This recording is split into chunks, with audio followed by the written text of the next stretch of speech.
Olá, pessoal! Estamos aqui hoje mais uma vez para refletirmos juntos a nossa liturgia do dia, tá certo? E nesta sexta-feira quaresmal, dia de jejum e penitência, apresentamos o nosso coração arrependido ao nosso Deus, suplicando-lhe sua misericórdia e salvação. Então, que nós possamos celebrar com piedade e devoção. Então, a primeira leitura está em Isaías capítulo 5, versículo 1 a 9.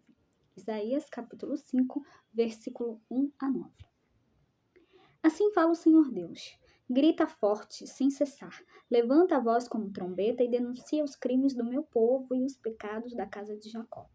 Buscam-me cada dia e desejam conhecer meus propósitos, como gente que pratica a justiça e não abandonou a lei de Deus.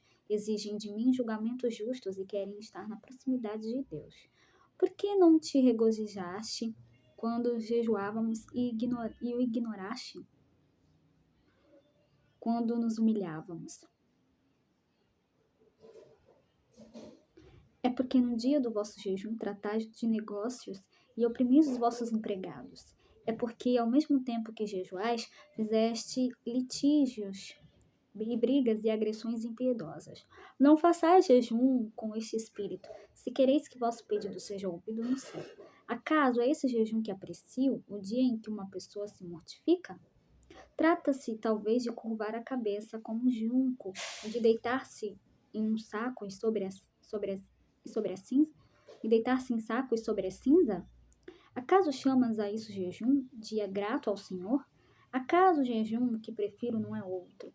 Não é outro quebrar as cadeias injustas, desligar as amarras do jugo, tornar livres os que estão detidos, enfim, romper todo tipo de sujeição? Não é repartir o pão com o faminto, acolher em casa os pobres e peregrinos? Quando encontrares um nu, cobre-o e não despreces a tua carne. Então brilhará a tua paz como a aurora e tua saúde há de recuperar-se mais depressa. À frente caminhará a tua justiça e a glória do Senhor te seguirá. Então invocarás o Senhor e ele te atenderá. Pedirás socorro e ele dirá: eis-me aqui. Então, na leitura de hoje, do profeta Isaías, o povo reclama de Deus que parece estar ausente aquém da realidade humana. O profeta, porta-voz de Deus, devolve ao povo a acusação, dizendo que seus atos eram apenas externos e não correspondiam com seus comportamentos. Em grande medida, o texto se atualiza em nossas vidas quando repensamos se o bem que praticamos é algo que brota da interioridade do coração e não é apenas para sermos notados e reconhecidos externamente. E agora falando do Evangelho, hoje ele está em Mateus capítulo 9, versículo 14 e 15. Mateus capítulo 9, versículo 14 a 15. Naquele tempo, os discípulos de João aproximaram-se de Jesus e perguntaram: por que razão nós e os fariseus praticamos jejuns, mas os teus discípulos não? Disse-lhe Jesus: por acaso os amigos do noivo podem estar de luto enquanto o noivo está com eles?